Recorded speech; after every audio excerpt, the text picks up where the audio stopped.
Sudarlun, pasukan keamanan Yunani terus menyerang para pencari suaka dengan gas air mata dan peluru sungguhan di perbatasan Pazarkule, Kastanis, Rabu 11 Maret 2020.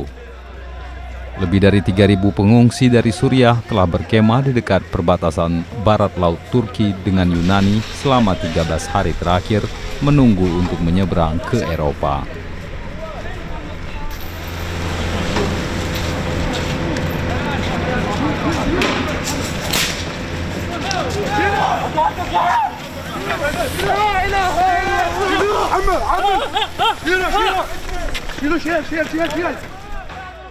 Hingga saat ini pasukan perbatasan Yunani terus menghadang para pencari suaka itu dengan menembakkan gas air mata, peluru plastik, melemparkan bom suara dan menggunakan meriam air untuk mencegah imigran memasuki negara itu.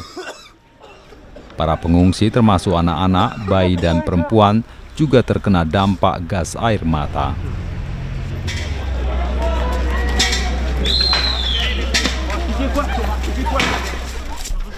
Mereka yang terluka akibat serangan pasukan keamanan Yunani itu dirawat di tenda-tenda darurat yang didirikan oleh Direktorat Kesehatan Provinsi Edirne, Turki.